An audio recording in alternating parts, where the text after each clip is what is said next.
huwag kayong pumunta dito sa Germany mga kaibigan. Maawa kayo sa sarili ninyo.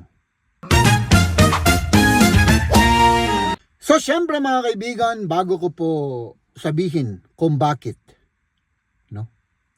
Ako po ay naninirahan dito sa Germany for almost 18 years.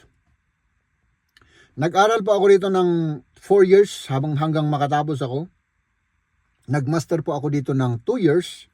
Pero unfortunately, hindi ko naipasa yung licensure exam sa masteral. No?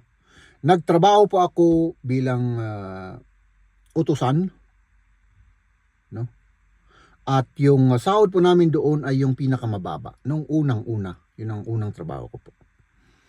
Pumupunta kami sa mga iba't ibang lugar, nag-iipon ng basura, naglilinis, pumupunta rin kami sa mga iba't ibang lugar, mga kabundukan, naglilinis kami ng mga, yun bang sanga-sanga ng mga kahoy, punong kahoy. No? Pumunta rin ako sa, yun bang, carpenter, yung carpentry. Nag-aral din ako doon. Or I mean, may experience din ako doon. Tapos, naging self-employed ako. Nagnegosyo ako rito mga kaibigan. Pero unfortunately, bumagsak rin ako. At ngayon naman mga kaibigan, nandito po ako sa gobyerno. Bilang isang government employee. So, mga kaibigan, sinabi ko po nung una na huwag kayong pumunta rito dahil baka ma-stress kayo, maawa kayo sa sarili ninyo, baka magkasakit pa kayo. No? Kung plinaplano nyo pong pumunta dito sa Germany, no? Number 1, kailangan po ninyo na matutunan yung German language. Yun po ang key to success dito sa Germany, yung German language. Kung gusto po ninyong maging successful dito, kailangan pag-aralan po ninyo yung German language kasi mga kaibigan, no? Experience ko, no? Nag-aaral ako, hindi ko alam mag-German, hirap na hirap ako. No? Ang ginawa ko mga kaibigan, at the same time, may nag-German course ako sa gabi, habang nag-aaral ako. Kailangan eh. Kasi talagang gusto kong makapag-aral. So syempre, nagpursigi ako na pag-aralan yung German. Kasi kapag nagsasalita sila doon sa yung mga teacher instructor namin doon sa harap, ay syempre kailangan maintindihan mo. E, paano ka papasa? 'Di ba? Paano ka papasa sa pag-aaral pag hindi mo maintindihan? Paano mo masasagot yung mga katanungan sa mga exam? 'Di ba? At saka sa daily life natin, kailangan natin dito 'yun na mapag-aralan. No? Kailangan natin makipag-communicate kasi hindi ka makakasurvive dito mga kaibigan kung mag-isa ka lang na yung mga kasama mo lang ay yung mga kapwa mo Pilipino. Pwede sigurong makasurvive ka. Pero limited. Pero pag kabisado mo yung German language mga kaibigan, ay sus, you can do anything you want. No. Doon naman sa mga kababayan po nating pumupunta rito, mga nurses mostly, nasa healthcare or health hospital, home for the aged mga kaibigan, no. Ang sinasabi nila ay actual to sinabi ng isang nurse dito sa akin, si ate, no. Sabi niya sa akin, hindi ko na sasabihin yung pangalan. Sabi niya sa akin, yung pinag-aaralan doon sa Pilipinas ay walang silbi, walang naidulot. Kasi ang isang qualification ay kailangan may level ng German language na natapos mo bago ka makapunta rito. I think B1 yata, kasi may level yan mga kaibigan. Yung una, B1, yung siyempre pataas ng pataas. Pag siyempre gumagaling ka, yung skill mo sa German language, pataas ng pataas, may level yan, exam, ganun. No? So, mga kaibigan, sabi niya sa akin, walang silbi, hirap na hirap akong intindihin yung mga tao rito. Sabi niya sa akin. So sabi ko, ba't naman walang silbi? Iba yung tinuturo nila dun eh. Iba dito yung actual na pumunta ka rito at makipag-communicate ka at magbasa ng mga letters, mga dokumento. Wala, nahihirapan. So ang payo ko sa inyo mga kaibigan, bago kayo pumunta rito, kahit na naipasan nyo yung B1 or hindi ko sigurado kung B1 yung level na yun, first level, no? Pag-aralan po ninyo ng maigi yung German language. No? Bigyan niyo siya ng panahon. No? Kasi pag hindi mo bibigyan ng panahon yan, hindi ka magbabasa, hindi ka makikinig kung paano nila prino-pronounce yung mga words nila. Nga ka dito, mga kaibigan. Mahihirapan ka dito. No? Tapos, ito pa, isa pa to. Isang nurse, sabi niya, uulang ng ako ng oo. Pero bakit laging galit yung nagkikipag-usap sa akin? Kasi hindi niya naiintindihan. Yung mga gawain doon sa trabaho, doon sa ospital, kayang-kaya niya, experienced nurse.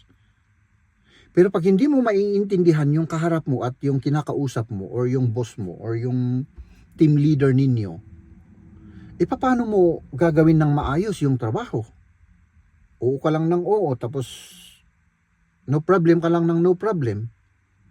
Tapos iba pala yung naintindihan mo. Siyempre, iba yung gagawin mo. At siyempre, pag pumunta yung team leader o yung boss ninyo, magagalit, natural yan. No? Magagalit yan. No? May mga ibang boss or team leader dito na magagalit ka agad yan. Sabi, akala ko ba experienced nurse ka? May mga naman na siyempre naiintindihan nila. No? So yun mga kaibigan, bigyan ninyo ng oras.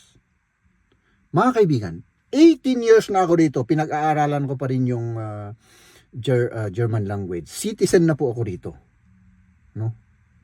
Since 2015, 9 years na po akong citizen dito. No? Mga kaibigan. Hanggang ngayon, pinag-aaralan ko pa rin.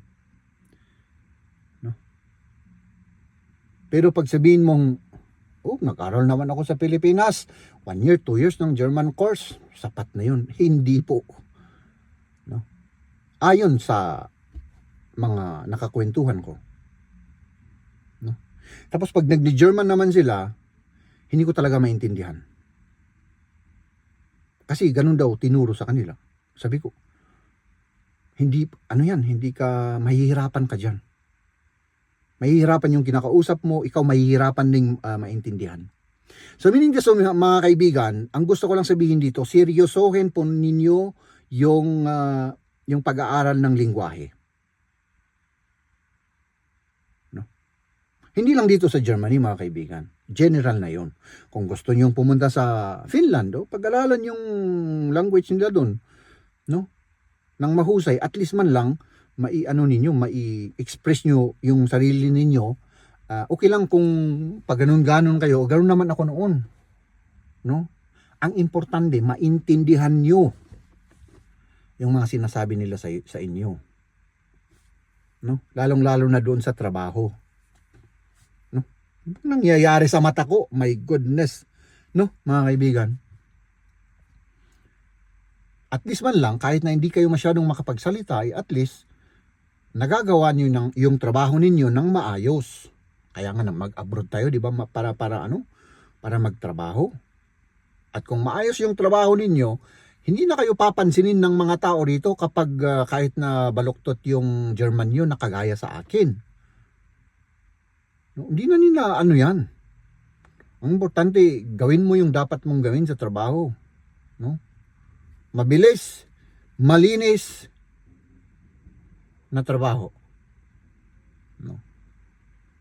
Iyon lang. No? Kung sabi niyo wala akong oras dyan, ay, para sa akin, dahil na-experience ko na yan, yung walang oras-oras na yan, hindi ako naniniwala dyan.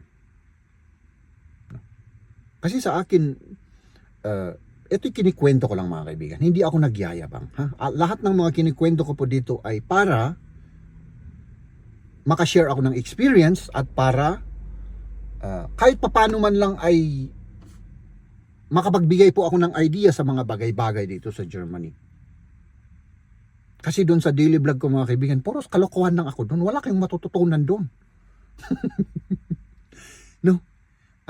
Dito naman, kahit papano man lang, at least may idea kayo kung papano po mamuhay dito. Na hindi tayo laging nai-stress o nahihirapan, ganun. No? So, ayun mga kaibigan, no? Bigyan nyo ng oras. Ako ang ginawa ko, gabi. No? Pumupunta ako sa German school, German class. Sa umaga naman, nagtatrabaho ako at nag-aaral ako. No? Maalala ko noon mga kaibigan, meron akong mga maliliit na dictionary. My goodness, itong tip ko sa inyo.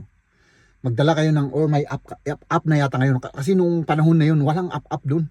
Yung German dictionary na maliliit, nasa bulsa ko palagi. Ang ginawa ko, itong tip ko sa inyo ha. Para mas madaling maintindihan nyo yung mga sinasabi ng mga ng mga kausap nyo, no, na German or nagsasalita ng German. Memorize nyo yung mga words, yung mga kadalasang ginagamit nila. At least man lang naiintindihan nyo yung mga words. Yun, ganun sa akin eh. Yung mga meaning ng words, yun muna ang ginawa ko. Basa ako ng basa, memorize ako ng memorize. Ganito pala. Kasi sa akin, German nakatranslate sa English. Depende sa gusto nyo. Pwede namang kung may libro na German to Tagalog, or kung ano yung lingwaheng gusto nyo. Basta importante, yung mga words, maiintindihan ninyo. Kasi ako noon, naririnig ko, tapos medyo may ginaganon-ganon siya, no? Mas madali kong maintindihan. Kasi sabi niya, kunin mo yung timba na yon, lagyan mo ng tubig at pumunta ka dun sa taas, linisan mo yung floor doon at saka yung mga bintana. Ang mga naintindihan ko lang doon, timba, tubig, floor, linis, bintana. Yun lang. So parang nakaka-build ako ng sentence. Okay, sige. Ayun. Siyempre nung una hindi ko magawa yun. Pero habang tumatagal na nag-memorize ako, mas madali ko ring nagagamit yung mga words kasi alam kong meaning. Kahit na yung grammatic ay hindi tugma sa correct grammatic, pag nagsasalita ako, naiintindihan nila ako. Pero yung grammar ko, yun kasi ang hirap ng grammar dito mga kaibigan. Yung grammar ko talagang mistake talaga. Pero naiintindihan nila ako yung gusto kong sabihin. Yun ang ano ko doon. Mag-memorize kayo. Memorize yung mga meaning ng words. Hanggang doon na lang muna mga kaibigan ang vlog natin for today. Sana may natutunan kayo. See you tomorrow. Ladies and gentlemen.